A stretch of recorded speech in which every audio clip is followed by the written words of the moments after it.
Hello दोस्तों, स्वागत है आप सभी का आपके अपने चैनल AK एकेडमी में। दोस्तों, टॉपिक चल रहा था भारतीय संविधान एवं लोक प्रशासन। इसमें हम लोग भारतीय संविधान पढ़ रहे थे, जिसके अंतर्गत भारतीय संविधान की मुख्य विशेषताएं, ये टॉपिक हमारा लास्ट क्लास में कंप्लीट हो चुका था। आज की क्लास में हम लोग पढ़ेंगे, टॉपिक है राज्य के नीति निर्देशक सिद्धांत। ये टॉपिक आज हम लोग को पढ़ना है, तो चलिए स्टार्ट करते हैं आज की क्लास को। और क्लास स्टार्ट करने से पहले आप लोगों से एक रिक्वेस्ट है कि क्लास को ज़्यादा से ज़्यादा लाइक करें और ज़्यादा से ज़्यादा क्लास को शेयर भी करते चलिए। और जो भी क्लासेस आप लोगों की छूट गई हैं, पिछली क्लासेस जितनी भी हैं, वो चैनल की प्लेलिस्ट में जा कर के वहाँ से आप लोग देख सकते हैं। चैनल की प्लेलिस्ट जो है बन गई है। तो चलिए स्टार्ट करते हैं। टॉपिक का नाम है राज्य के नीति निर्देशक सिद्धांत, या इसको तत्व भी बोलते हैं। राज्य के नीति निर्देशक तत्व बोलेंगे या फिर इसको सिद्धांत भी कह सकते हैं, तो इसमें कंफ्यूज मत होइएगा। तो चलिए देखते हैं क्या बताया गया है। राज्य के नीति निर्देशक सिद्धांत को संविधान के भाग 4, याद रखिएगा कि जो नीति निर्देशक सिद्धांत हैं, इनको संविधान के भाग 4 में रखा गया है और इनका वर्णन किस में किया गया है, तो अनुच्छेद 36 से 51, यानी इनका जो वर्णन किया गया है अनुच्छेद 36 से 51 तक का, यानी अनुच्छेद 36 से अनुच्छेद 51 के बीच में इनका वर्णन किया गया है। यही बताया गया है कि बीच में रखा गया है। याद रखिएगा कि राज्य के नीति निर्देशक सिद्धांत को संविधान के भाग 4 अनुच्छेद 36 से 51 के बीच में रखा गया है तथा इसे आयरलैंड के संविधान से लिया गया है। तो ये बहुत ही इम्पोर्टेंट है, क्योंकि यहाँ से क्वेश्चन आपके एग्ज़ाम में बनते ही हैं। पूछ दिया जाता है कि राज्य के नीति निर्देशक सिद्धांत को किससे लिया गया है, तो आप लोग बताएंगे आयरलैंड के संविधान से लिया गया है। इनको भाग 4 में रखा गया है और इनका वर्णन जो है अनुच्छेद 36 से अनुच्छेद 51 में इनका वर्णन किया गया है। ये चीज़ याद रखिएगा। चलिए आगे बढ़ते हैं। मुख्य उद्देश्य यानी जो ये राज्य के नीति निर्देशक सिद्धांत हैं, इनका मुख्य उद्देश्य क्या है, आइए देख लेते हैं कि इन सिद्धांतों का मुख्य उद्देश्य लोगों के लिए सामाजिक आर्थिक न्याय सुनिश्चित करना है और भारत को एक कल्याणकारी देश के रूप में स्थापित करना है। तो क्या बताया गया है कि नीति निर्देशक सिद्धांतों का उद्देश्य क्या है, कि लोगों के लिए सामाजिक आर्थिक न्याय सुनिश्चित करना है और भारत को एक कल्याणकारी देश के रूप में स्थापित करना है। इसका ये मुख्य उद्देश्य है। इसके अंतर्गत और क्या बताया गया है कि इन अधिकारों को लागू कराने के लिए आप न्यायालय नहीं जा सकते हैं। तो ये चीज़ बिल्कुल याद रखिएगा कि जो भी नीति निर्देशक सिद्धांत हैं, जो भी इसमें सिद्धांत बताए गए हैं, इनको लागू कराने के लिए आप न्यायालय नहीं जा सकते हैं। ये चीज़ याद रखिएगा। और क्या बताया गया है, यह राज्य सरकार द्वारा लागू किया जाता है। तो ये जितने भी राज्य के नीति निर्देशक सिद्धांत हैं, यह इनको कौन लागू करता है, तो आप लोग ध्यान रखिएगा, राज्य सरकार के द्वारा इनको लागू किया जाता है और सभी नागरिकों को प्राप्त होता है, और इनका अधिकार जो है सभी नागरिकों को प्राप्त होता है। याद रखिएगा। चलिए आगे बढ़ते हैं। और क्या बताया गया है कि नीति निर्देशक सिद्धांतों को मुख्यतः 3 श्रेणी में बांटा जा सकता है। कौन कौन सी श्रेणी है, 3 श्रेणी में बांटा जा सकता है। कौन कौन सी, तो नंबर 1 में दिया है समाजवादी सिद्धांत, नंबर 2 है उदारवादी सिद्धांत, तीसरा है गांधीवादी सिद्धांत। तो इनकी ये श्रेणियां बताई गई हैं। कितनी श्रेणियां बताई गई हैं, तो 3 श्रेणियां बताई गई हैं। और किसकी, तो नीति निर्देशक सिद्धांतों की। तो श्रेणी याद रखिएगा, समाजवादी सिद्धांत, उदारवादी सिद्धांत और गांधीवादी सिद्धांत। आगे बढ़ते हैं। अब इसको थोड़ा विस्तार रूप में हम लोग पढ़ लेते हैं कि अच्छे से हेडिंग बनाई गई है कि राज्य के नीति निदेशक सिद्धांत, जो कि अनुच्छेद 36 से 51 के बीच में आता है। तो एक एक करके अनुच्छेद हम लोग पढ़ लेते हैं कि क्या क्या बताया गया है। तो 36 में यानी अनुच्छेद 36, इसमें क्या बताया गया है, राज्य की परिभाषा। अनुच्छेद जो 36 में राज्य की परिभाषा, इसका वर्णन किया गया है। अनुच्छेद 37 में क्या बताया गया है कि यह न्यायालय में प्रवर्तनीय है और वाद योग्य नहीं है। तो यही चीज़ पहले बताया जा चुका है आप लोगों को कि यहाँ पे देखिए बताया जा चुका है। फिर से एक बार देख लें, यहाँ बताया गया है पहले पॉइंट में यहाँ पे क्या कि इन अधिकारों यानी जो ये नीति निदेशक सिद्धांतों के अधिकार हैं, इनको लागू कराने के लिए आप न्यायालय नहीं जा सकते हैं। तो वही चीज़ इसमें बताई गई है, अनुच्छेद 37 में बताई गई है, जो कि हम लोग पढ़ चुके हैं। क्या बताया गया है 37 में, यह न्यायालय में प्रवर्तनीय है और वाद योग्य नहीं है। ये चीज़ याद रखिएगा। अनुच्छेद 38 में राज्य ऐसी सामाजिक व्यवस्था बनाएगा जिसमें नागरिकों को सामाजिक, आर्थिक एवं राजनीतिक न्याय मिलेगा। अनुच्छेद जो 38 में बताया गया है कि राज्य जो है एक ऐसी सामाजिक व्यवस्था बनाएगा जिसमें नागरिकों को सामाजिक न्याय, आर्थिक न्याय एवं राजनीतिक न्याय मिलेगा। तो ये सब चीज़ें अनुच्छेद जो है 38 में इनका वर्णन किया गया है। ये चीज़ याद रखिएगा, इन वर्ड को याद रखिएगा कि सामाजिक न्याय, आर्थिक न्याय और राजनीतिक न्याय। यहाँ से क्वेश्चन बन सकता है, ऑप्शन में आपके ये वर्ड देख के पूछ सकता है कि इनका वर्णन किस अनुच्छेद में किया गया है। तो आप लोग ध्यान रखिएगा, इन वर्डों का जितने शब्दों का वर्णन जो है अनुच्छेद 38 में किया गया है। ये चीज़ याद रखिएगा। आगे बढ़ते हैं और अनुच्छेद 39 में देखते हैं। अनुच्छेद 39 में क्या बताया गया है कि राज्य विशेष रूप से इन नीतियों को सुरक्षित करने की दिशा में कार्य करेगा। अनुच्छेद 39 में क्या बताया गया है कि राज्य जो है विशेष रूप से इन नीतियों को सुरक्षित करने की दिशा में कार्य करेगा। और वो नीतियाँ कौन कौन सी हैं, तो यही बताया गया है कि ये नीतियाँ निम्नलिखित हैं। कौन कौन सी, तो देखते हैं। पहले पॉइंट बताया गया है कि सभी नागरिकों को आजीविका के पर्याप्त साधन का अधिकार। यानी इसमें क्या बताया गया है अनुच्छेद 39 में कि भारत के जितने भी नागरिक हैं, सभी नागरिकों को क्या है, आजीविका के पर्याप्त साधन का अधिकार मिलेगा। और क्या बताया गया है दूसरे पॉइंट में कि भौतिक संसाधनों के स्वामित्व और नियंत्रण को सामान्य जन की भलाई के लिए व्यवस्थित करना। अगला बताया है कुछ ही व्यक्तियों के पास धन को संकेंद्रित होने से बचाना। यानी सब ऐसा नहीं कि कुछ लोगों के पास ही धन हो, ऐसा नहीं है। यहाँ पर बताया गया है कि कोशिश की जाएगी कि सभी व्यक्तियों के पास पर्याप्त धन हो, संकेंद्रित हो।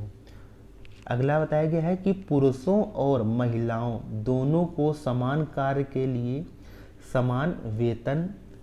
और क्या बताया गया है श्रमिकों के शक्ति और स्वास्थ्य की सुरक्षा, यानी इसका भी ध्यान रखना है। तो ये सभी चीज़ जो है अनुच्छेद 39 में बताई गई हैं। आगे बढ़ते हैं। अनुच्छेद 39 का, या फिर इसको बोल सकते हैं अनुच्छेद 39A। तो इसमें क्या बताया गया है, गरीबों को निःशुल्क कानूनी सहायता उपलब्ध कराना। अनुच्छेद 39 का के अंतर्गत बताया गया है। अनुच्छेद 39 खा में क्या बताया गया है कि सार्वजनिक धन का स्वामित्व व नियंत्रण, ये अनुच्छेद खा के अंतर्गत बताया गया है। अब अनुच्छेद 40 में क्या बताया गया है, आइए देख लेते हैं। अनुच्छेद 40 में ग्राम पंचायतों का गठन के बारे में बताया गया है। ये चीज़ याद रखिएगा, पूछा जा सकता है कि ग्राम पंचायतों का गठन का वर्णन किस अनुच्छेद में किया गया है। तो आप लोग बताएंगे अनुच्छेद जो आर्टिकल है आपका 40, आर्टिकल 40 में ग्राम पंचायतों का गठन के बारे में बताया गया है।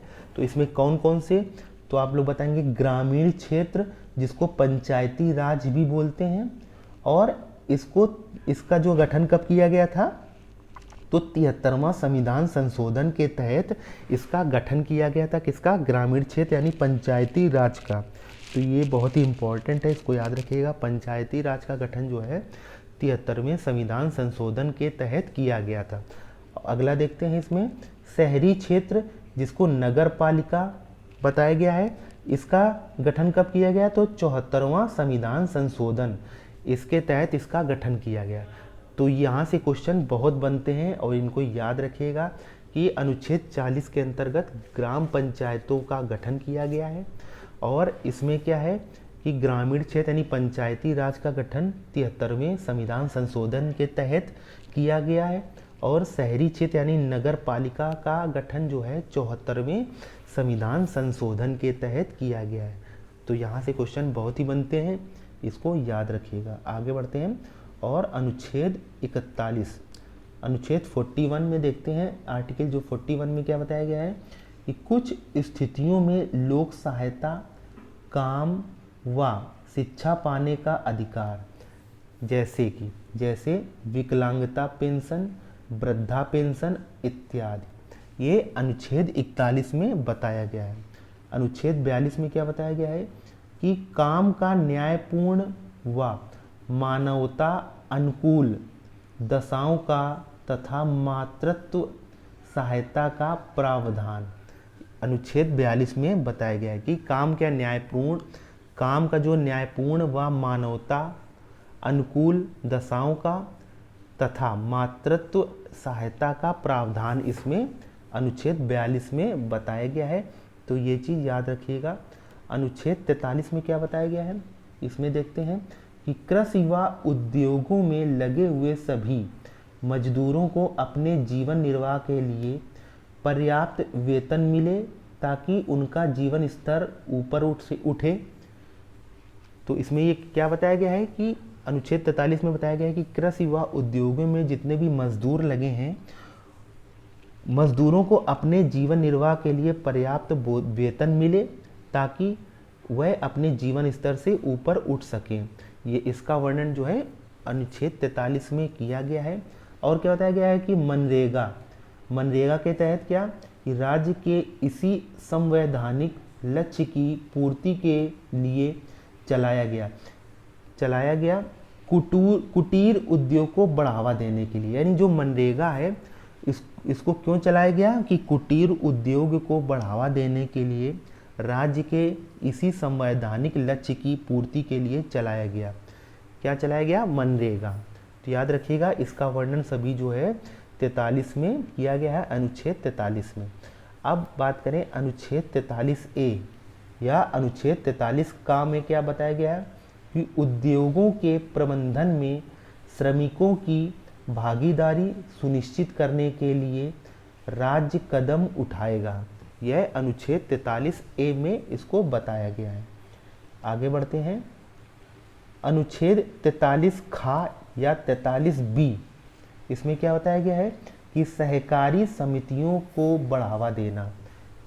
यह किस में बताया गया है? अनुच्छेद 43 खा में बताया गया है।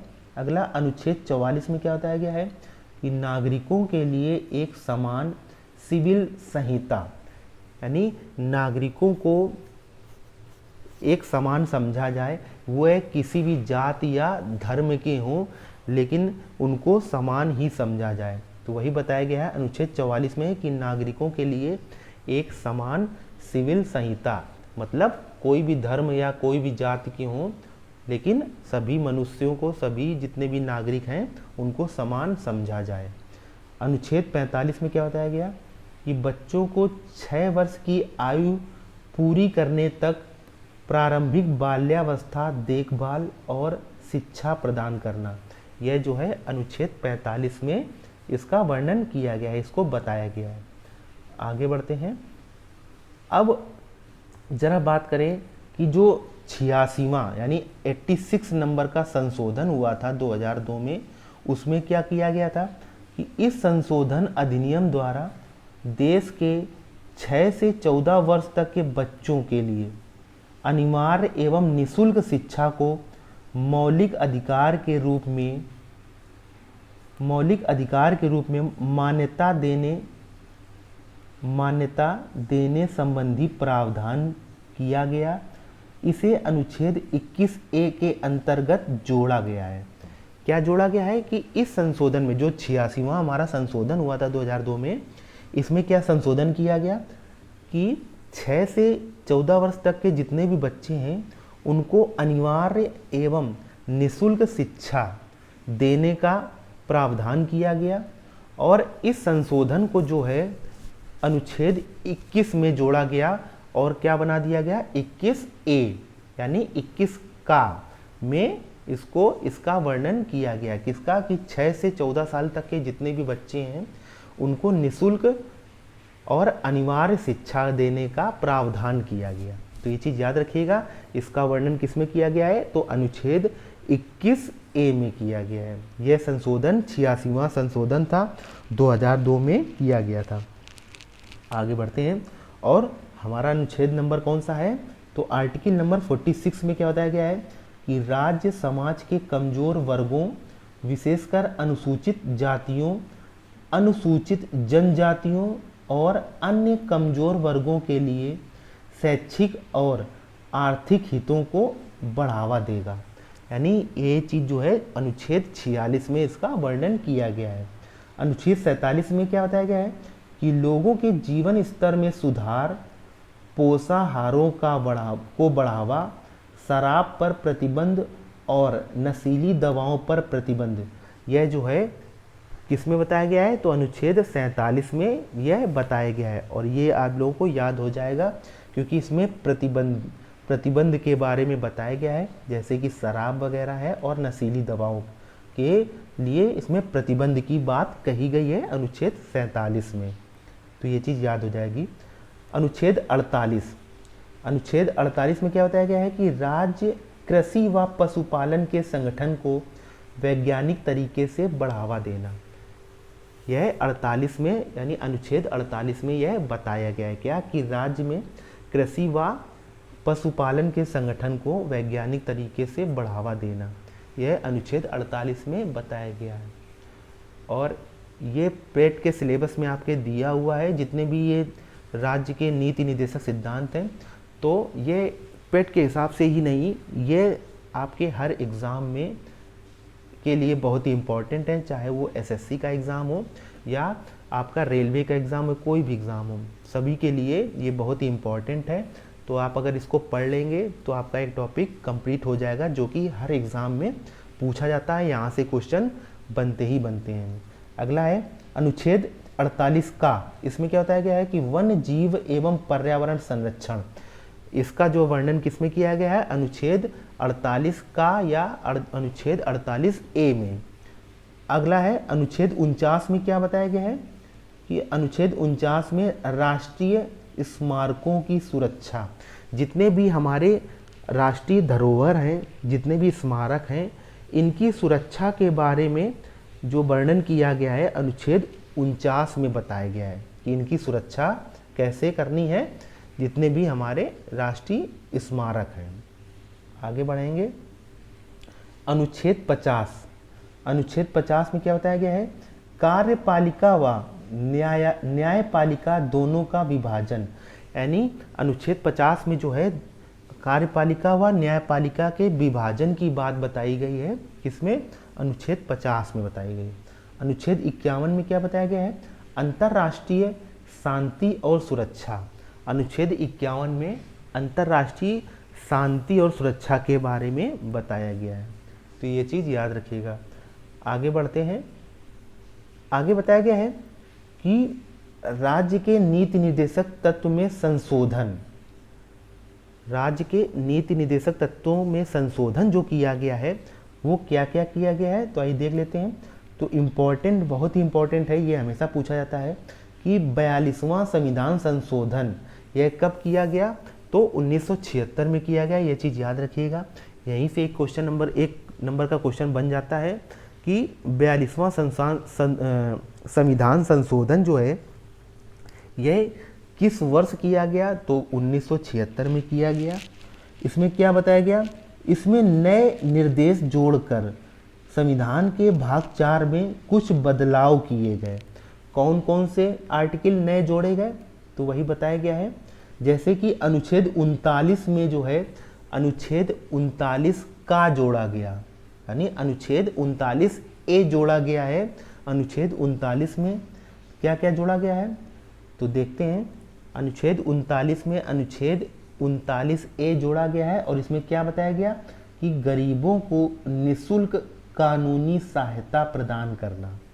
यह अनुच्छेद ए में यानी 39 ए में बताया गया है। आर्टिकल 39 ए में क्या बताया गया कि गरीबों को निःशुल्क कानूनी सुरक्षा प्रदान करना।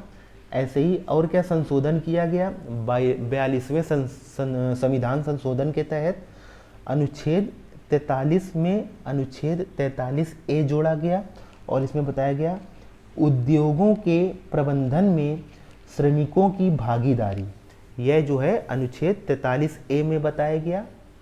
अनुच्छेद 48 में क्या है जोड़ा गया, अनुच्छेद 48 ए जोड़ा गया है और इसमें क्या बताया गया कि पर्यावरण की रक्षा और उसमें सुधार करना।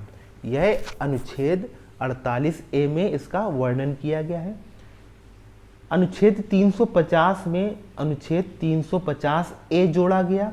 इसमें क्या बताया गया कि इसके अंतर्गत प्राथमिक स्तर पर मातृभाषा में शिक्षा देना व अनुच्छेद 351 के अंतर्गत हिंदी को प्रोत्साहन देना। यानी ऐसा नहीं है कि सिर्फ इंग्लिश में ही पढ़ाना है, हम लोगों को हिंदी में भी पढ़ाना है और हिंदी को प्रोत्साहित करना है। तो ये सब चीज़ें अनुच्छेद 350 ए में बताया गया है कि मातृभाषा में शिक्षा देना व अनुच्छेद 351 में क्या बताया गया है कि हिंदी को प्रोत्साहन देना। तो इस तरह से हमारा आज का टॉपिक जो राज्य के नीति निदेशक सिद्धांत थे वो कंप्लीट होता है और आई होप आप लोगों को क्लास अच्छी लगी होगी। हम लोगों ने एक एक करके सभी अनुच्छेद को पढ़ लिया है, जो कि यहाँ से 1 नंबर का क्वेश्चन आपके एग्ज़ाम में ज़रूर पूछा जाएगा और ये टॉपिक जो है हर एग्ज़ाम के लिए बहुत ही इम्पॉर्टेंट है। तो इसको अच्छे से पढ़िएगा और हो सके तो अपनी कॉपी में इनको नोट भी करते चलिएगा।